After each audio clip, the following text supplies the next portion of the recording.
Murders by the dozen. Planned by foreign agents on German soil. They bashed his skull in. They found him lying there but couldn't recognize his face. It was probably the longest series of unsolved murders in post-war German history. It was war on German soil. It was an attack on our sovereignty.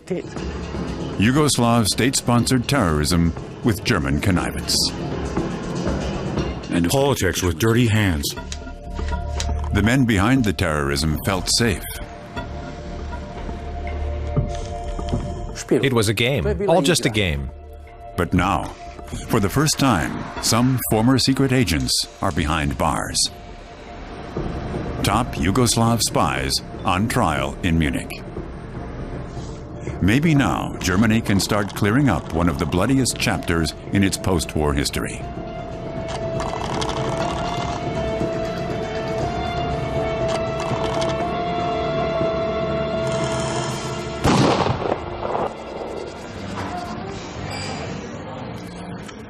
We're in a cafe in Munich. This is Robert Zagajski. He used to come here a lot. He grew up close by. When he's here, he recalls his childhood and the few years he had with his father, judo. I can still remember him. He taught me to water ski and he forced me to keep at it all day until I could stand on the things by myself.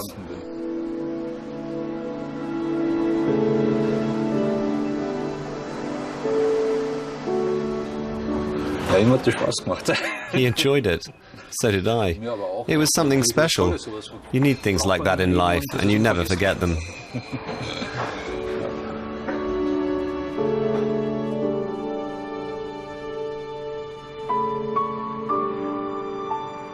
Robert looks back on life with his father in the 1970s.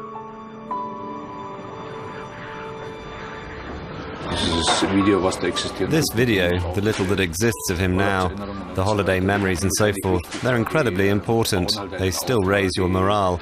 It was the best time of my life.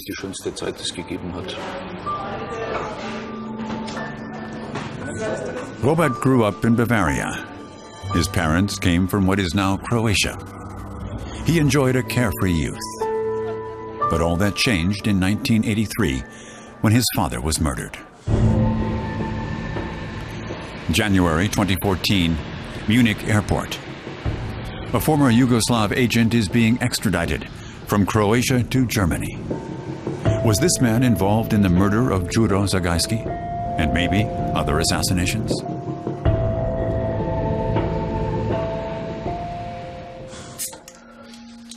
Back in their parents' apartment, Robert sits down with his younger brother Georg.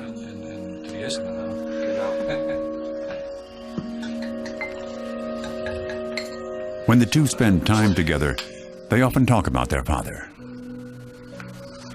Can you remember any unusual circumstances? And they talk about a fateful evening in 1983. He asked me to heat up some dinner, and after dinner, to make a pot of tea.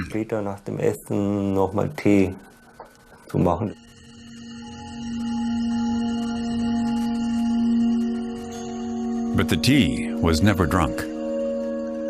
Their father left the apartment suddenly. And the cup of tea was still there when our mother got home. It was still there. In the early hours of the following morning, on the outskirts of Munich, a passerby stumbled on Juro Zagajski's body.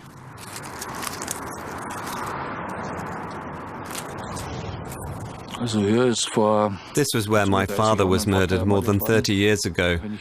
When I come here, I always ask myself, did he suffer on that evening? Who took him here? Who murdered him? And whether the crime will ever be solved. So this place symbolizes suffering for me.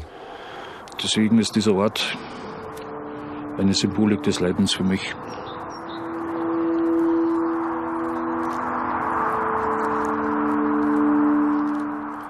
Robert Zagajski was just 17 when he lost his father. The circumstances of the murder have yet to be resolved. What we do know is the Croat exile Đuro Zagajski was beaten to death at the age of 43. The police remained in the dark right up to the end. We just had the feeling that this crime will never be solved.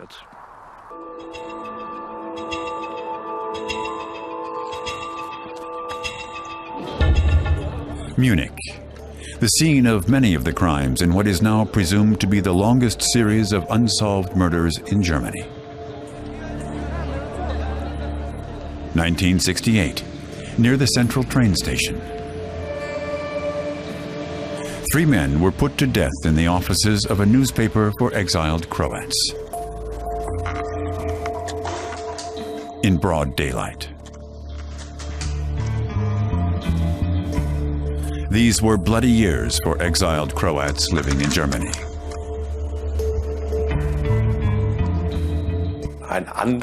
Another state commits or orders the murders of its opponents on German territory. We couldn't tolerate that. But what were we supposed to do? All we had was the victims. We had no perpetrators. They usually managed to make it back to Yugoslavia.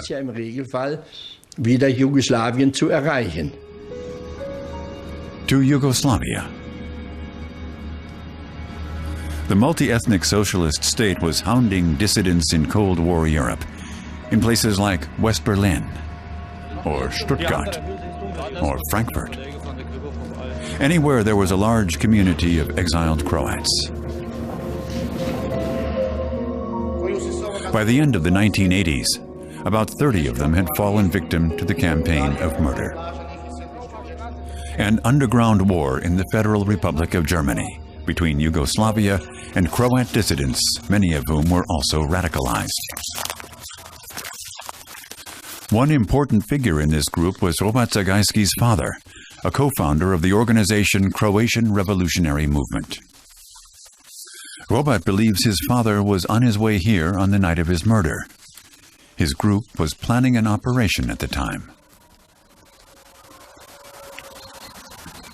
Behind this gate, a friend of my father's used to have his second-hand car dealership, and my father stored all his material here. Propaganda material, anti-communist writings, and so on. Schriftgut und so weiter halt gelagert gehabt.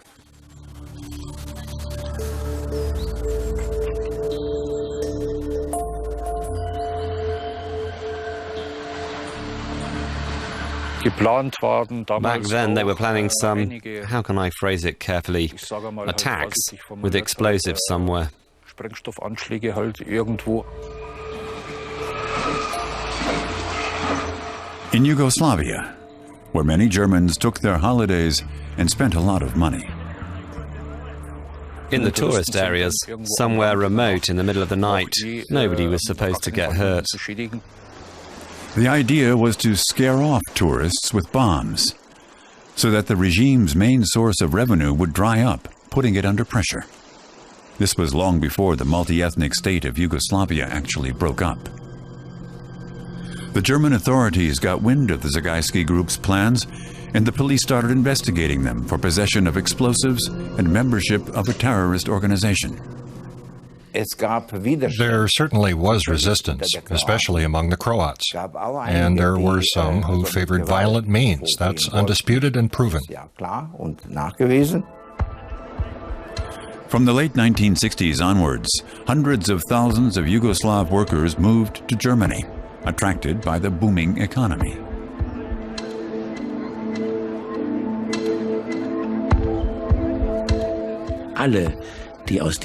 All the people who came to us from countries like Yugoslavia, whether as refugees or because they were offered jobs, were basically against the system in which they had to live. Otherwise, they would never have left. Many of them were anti-communists. And some had even supported Croatia's fascist leader in the Second World War, Ante Pavelić. He was backed by Nazi Germany in its brutal struggle with the partisans, led by the future head of state of Yugoslavia, Josip Broz Tito. He was marked by resistance to the Nazis, and he was traumatized by the fact that the Croats had set up their own nation-state with the help of the Nazis and then fought against him. He never forgot that, and for him, the war continued. Now, against opponents in exile, like the Croats. The founder of the Yugoslav state, Tito, made no distinction between fascists and democratic opponents. Tito's Yugoslavia fought them all equally bitterly.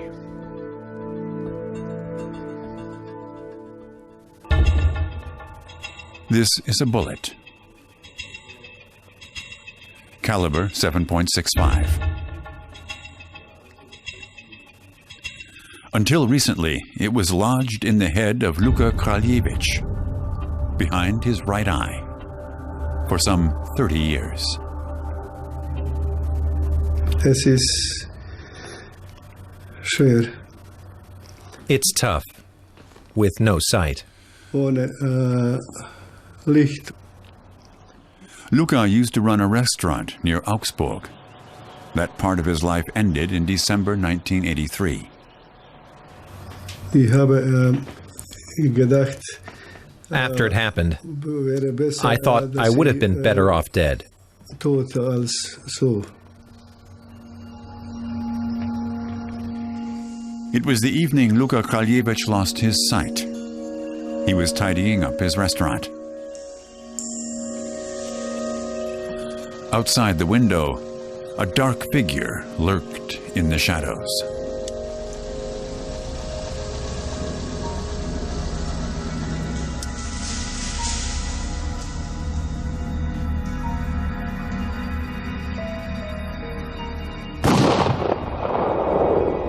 Die Kugel ist auf linke The bullet Seite, went in on the left gegangen and stopped on the right. geblieben. The culprits were never caught. Since then, Luka has wanted only one thing. Nichts anderes als Gerechtigkeit. All I want is justice, Nichts nothing anderes. else. Robert Zagajski has known the former restaurant owner since his childhood. Luka Kraljevic and his father were good friends at the time, with a shared goal, an independent Croatia. 3 decades after the assassinations, they drew up a plan. The son whose father was beaten to death, and the man who lost his eyesight to a bullet. They would embark on their own search for the men behind the attacks in which so many exiled Croats lost their lives. In 1983, not long before he himself was attacked, Luka Kraljevic attended a funeral in a Munich cemetery. In the coffin was another acquaintance.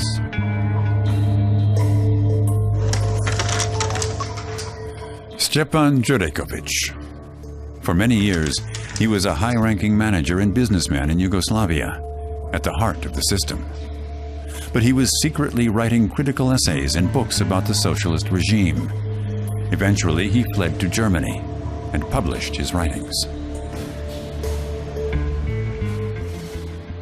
Ich habe mir gedacht, dass sich in Gefahr befindet. Und so I thought he was in danger. Und zwar, dass die And I told him that the Yugoslav Secret Service still had an interest in eliminating him. ihn zu beseitigen. Sie hätten genug I said that they had enough money, enough time, and enough hired killers to do the job. Ihn zu töten. In July 1983, Jurekovic went to file a manuscript in a garage he used as a secret printing shop. The killers were waiting for him.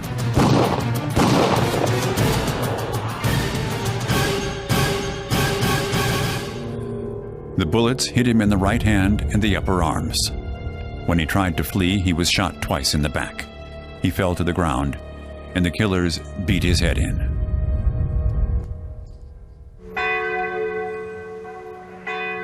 All this happened in Wolfratshausen, near Munich. Shortly after the murder, Jurekovich's son Damir went to visit the scene of the crime. He was later to die himself in mysterious circumstances.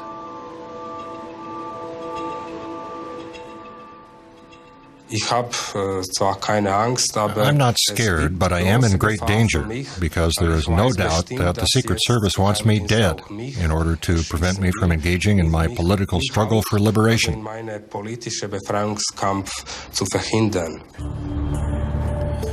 On this day in March, Robert Zagajski is on his way to the Croatian capital Zagreb. He's hoping to find out more about his father's assassination.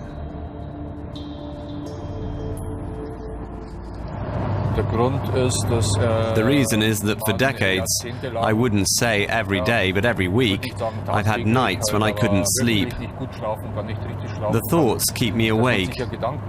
My father did not die a natural death. He was liquidated.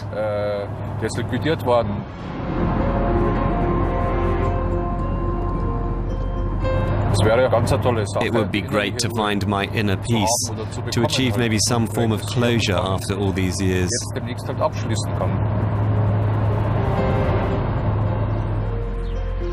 Zagreb. Finally, he's granted access to Croatia's National Archives. I hope to find the files that lead me to my father's murderer. In other words, concrete names, the names of people who spied on him, maybe the names of people who were hired to liquidate him, and of course, the names of the people who pulled the strings behind the scenes.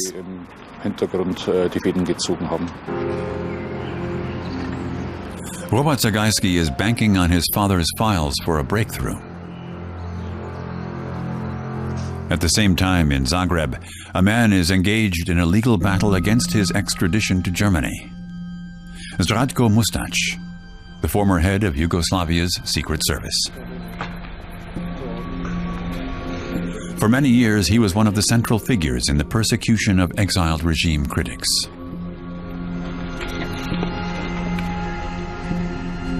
Mustac is one of the men suspected of being behind the murder of Stjepan Jurekovic in the garage in Bavaria.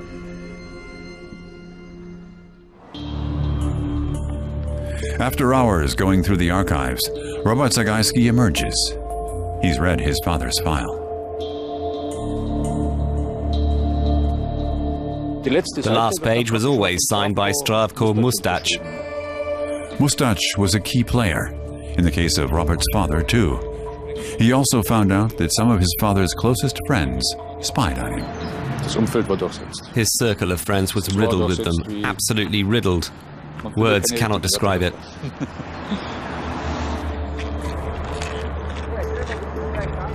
The Yugoslav Secret Service went to any lengths to combat people like Robert's father and his acquaintances. The people are in the right with their suffering, but some things in politics are just the way they are. At the time, our main interest was to find a way to diffuse tensions in Europe and to calm down relations with the Soviet Union. It was the Cold War era in Europe. East and West stood facing each other, weapons loaded. Germany's Social Democrats were trying to find a way out of the confrontation. Their new Ostpolitik also needed Tito's help. Willy Brandt openly courted the Yugoslav support.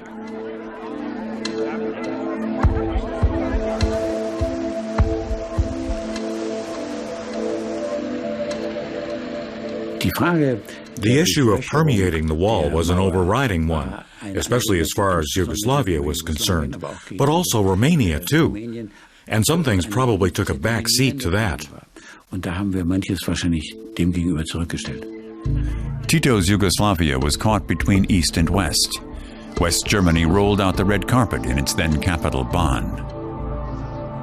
Willy Brandt and the communist leader, the two men's friendship laid the foundations of a new political concept to tie Yugoslavia to the West.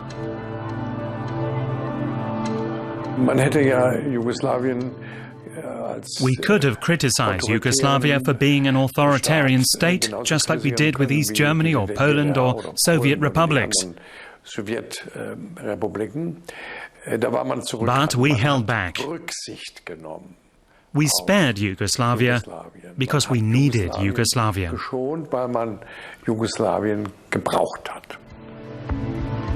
Germany supported the regime with loans.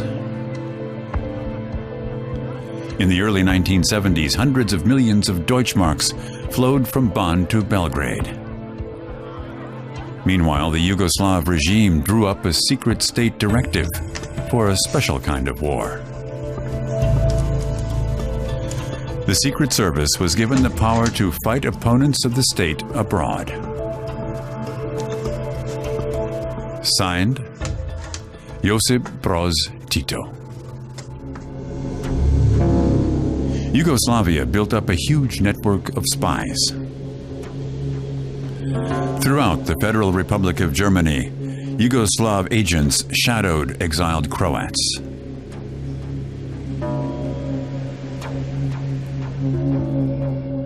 We meet a former spy. This man spied on exiled Croats from his Würzburg base for decades. Germany was drawn into the war without even realizing it. Agents spying on Yugoslav regime critics in Germany. Day and night. Secret files reveal meticulous reports on potential victims, with details of their movements, and sketches of the buildings they used, records of who was where and when. At the center of it all were Yugoslavia's consulates in West Germany. Basically, the consulates were the headquarters for the leading members of the espionage networks in their respective fields of operation. Their instructions came from all parts of Yugoslavia, including the capital, Belgrade. Elite agents with the job of committing state-sponsored terrorism against regime critics.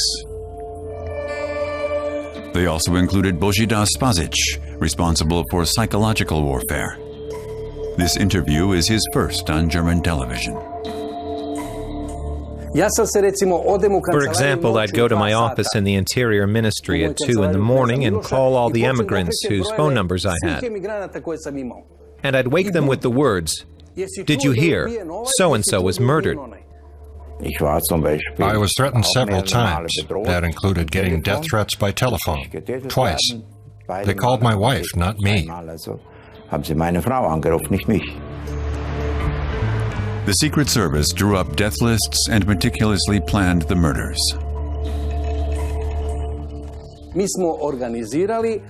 We organized everything ourselves. And then we hired criminals to do the dirty work. We gave them false passports, weapons, and logistical support. They could cross the border without difficulty, and they were quite happy to carry out the operations. Their targets also included Robert Zagajski's father and Luka Kraljević.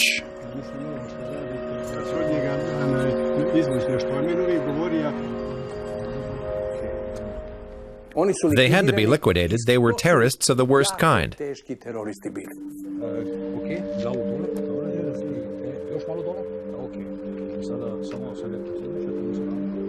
Robert Zagajski and Luka Kraljević visit the place where the former restaurant owner lost his sight.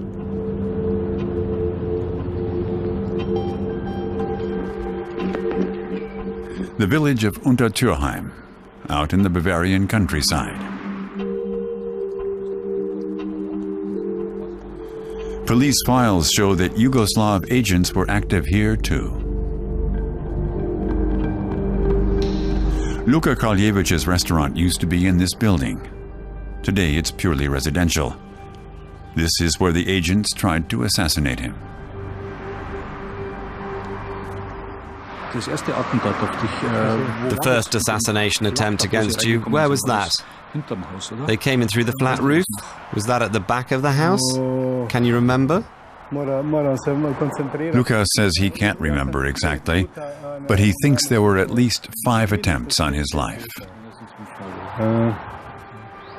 The attacks made the national headlines at the time.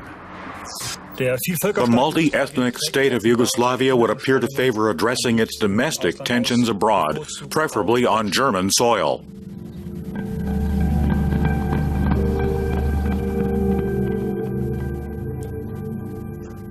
The assassin came into the bedroom in the dead of night and forced Kraljevic into the living room at gunpoint.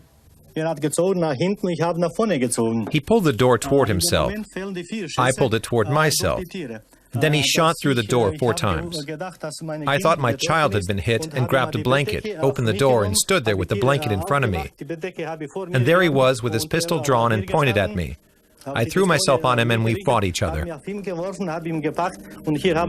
This place holds too many painful memories for Luka Kraljevic. Let's go for a drink. We're going to have to take a break.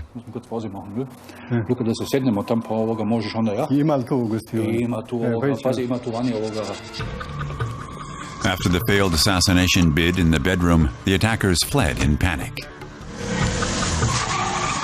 They sped across Bavaria's trunk roads towards the Autobahn. At the Susmarshausen access road in rural Bavaria, the agents threw caution to the wind. Sometimes people make these beginner's mistakes when they treat the operation too lightly. A guy can have carried out dozens of operations, then he gets cocky, and that's when things like this happen.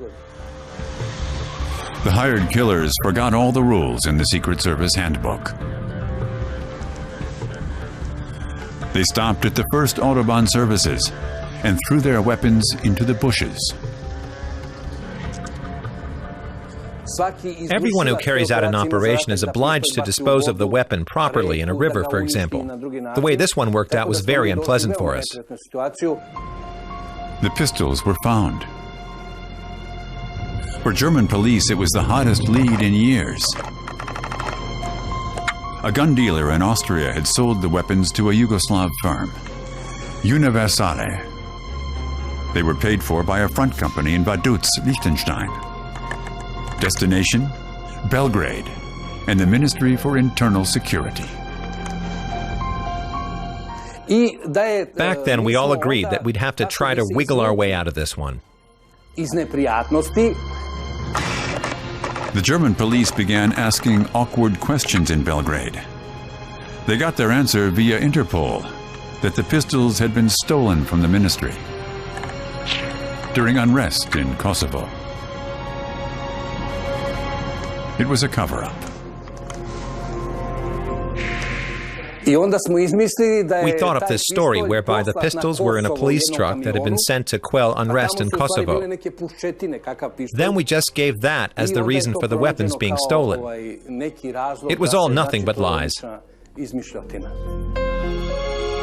At the time, the German authorities were already convinced that the Yugoslav Secret Service was behind a lot of murders in Germany. But time and again, their investigations came to nothing.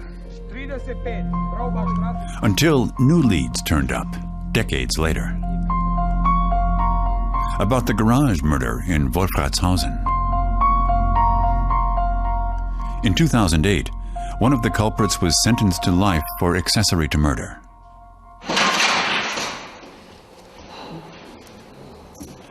The exiled Croat had betrayed the victim to the agents.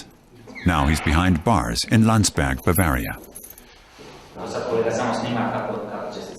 He sees himself as a pawn, sacrificed by top agents. I'd heard a lot about the Secret Service. When Mr. Perkovic got in touch with me, I figured there was no way out anyway.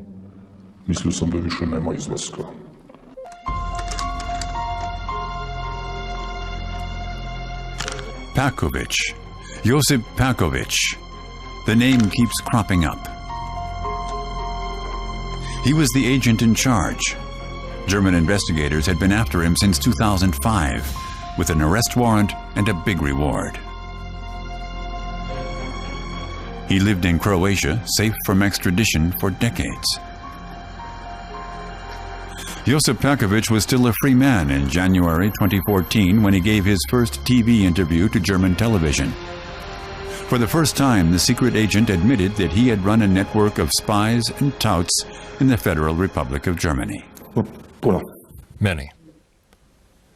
I'll tell you right away, there's no point in trying to put a number on it. We had a secret service that was in a position to carry out any operations that were necessary. I always called him up from a phone booth, from Munich, the nearest big city. I lived in a village. The danger of being noticed or the phone being tapped was too great. We met up once or twice a year. One of the people they spoke about was Stepan Jurekovic, who would later be murdered in the garage in Wolfratshausen. He had worked for the German Secret Service in Croatia, that's why he fled. And indeed, the former businessman Jurekovic had passed on information to the Germans, as recorded in this file. In 1983, Germany's International Intelligence Agency, the BND, called on the police to provide protection for Jurekovic. The agency already thought he was in grave danger. Had his death warrant already been signed? The German judiciary believed the answer was yes. The man behind bars today is believed to have handed over keys to his handler, Pakovic, the keys to the scene of the crime. No. I've got absolutely nothing to do with murders. I said a long time ago that I have no connection with Jurekovic's murder or anybody else's death. A lie, thought German investigators. They turned up the heat on Pakovic and other elite agents.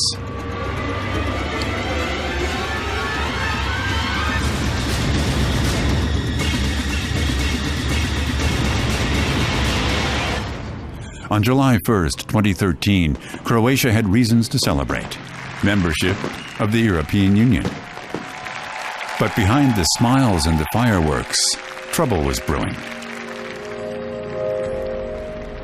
Just 3 days before its official accession, the EU's latest member snubbed its new partners with a law against Europe-wide arrests. According to the new law, these warrants would only apply for crimes committed after 2002, and the old guard of the Secret Service could breathe easily again. The suspicion was unavoidable that the president and government were trying to protect the former agents because they knew too much about Croatia's political elite and what they had done in the past. Since I've been working, from the 1970s until now, I have never used any information that might compromise someone. But whether I ever would, I don't know. But the pressure from Brussels was too great, and Croatia had to give in. In January 2014, Josip Pakovic was extradited. His plane landed at Munich airport. It was a moment German investigators had waited years for.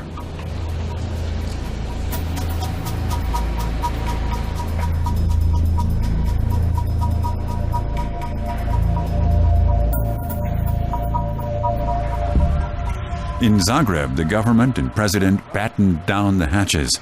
For months, they declined to give interviews on the subject. German state prosecutors are investigating 13 Secret Service attacks on exiled Croats. Most suspects remain at large. They include this man, Ivan Lazic.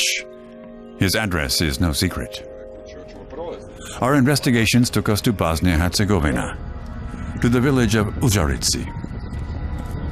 We had to watch our step. Ivan Lazic is said to enjoy armed protection.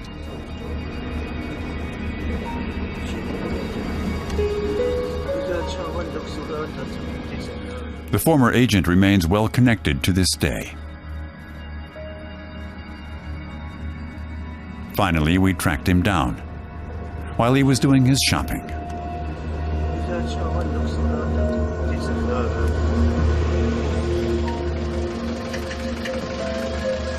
It was too dangerous to approach him. A man wanted in Germany for murder, for decades, and with a large reward. Here he is, driving around in freedom.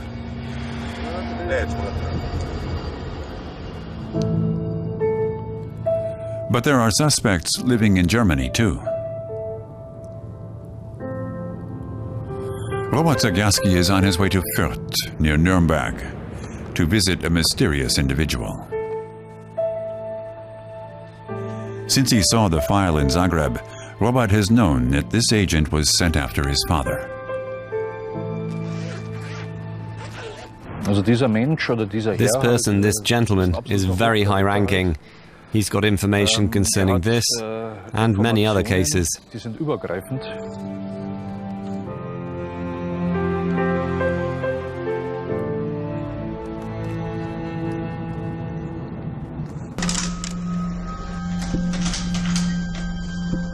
A leading spy. His surname, Doric. Forename, Milan. Codename, Hanzi.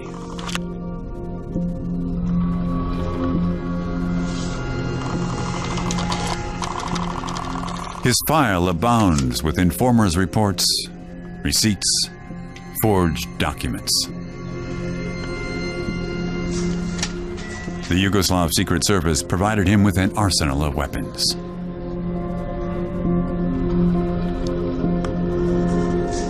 Hanzi's information formed the basis of numerous extensive reports. The same names keep cropping up: Juro Zagajski, Luka Kaljevich, and Stjepan Jurekovic. Hanzi spied on them all shortly before the attacks on their lives.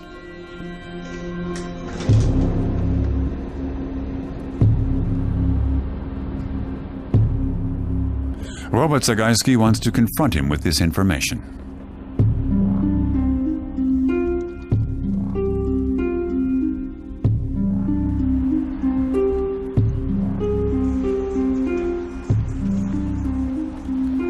In Fürth, near Nuremberg.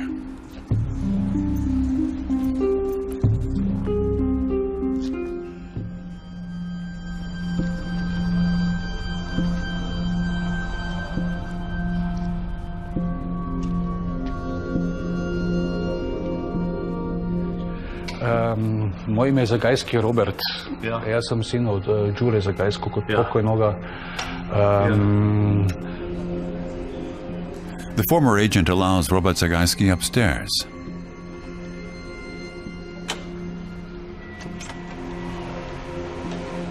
Shortly afterwards, we are allowed to follow him.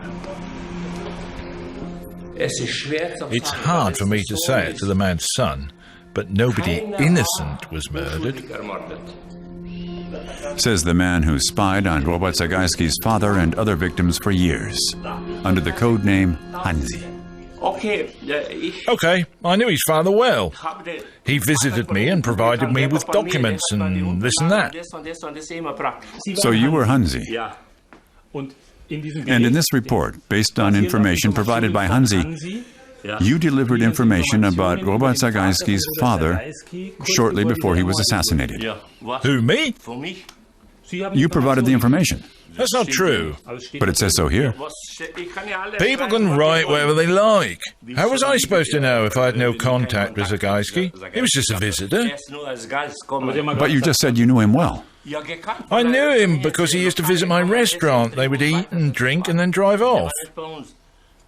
I don't know who summarized that, who wrote that. You received these weapons? Pack your things and get out of here. I work for various agencies and I'm not ashamed. I'm proud of it. Various agencies? And indeed, Doric did pass information to Germany's Office for the Protection of the Constitution and received information from the German Secret Service in return. That was good for us. It meant we got all the information we wanted. The authorities were in close contact. In the 1980s, German police held regular meetings with the Yugoslav Secret Services in the luxury Metropole Hotel in Belgrade.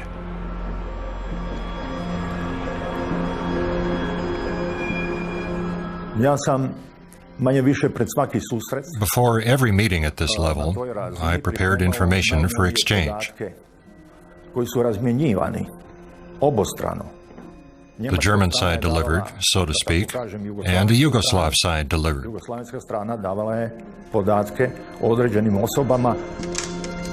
The German authorities declined to comment on these meetings, but the politicians knew what was happening. Of course, these crimes were discussed at meetings of the security authorities, quite intensively, in fact. It wasn't until decades later that what was presumably the longest series of unsolved murders in German history would be properly investigated. April 2014, Munich Airport again. There's a plane taxiing in over there, a small one. That's the one.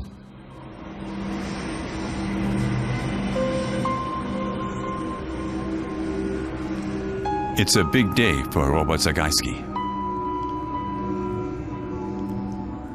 On board the plane is a man suspected of playing a key role in his father's murder.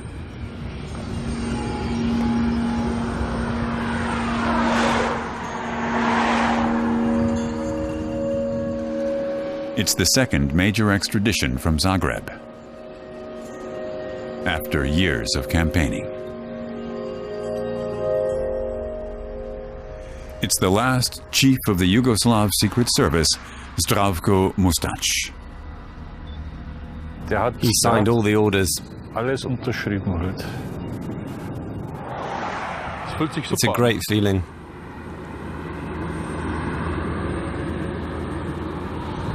A chance at last, after decades of waiting. Amazing. A chance that this unprecedented series of murders in Germany will finally be solved.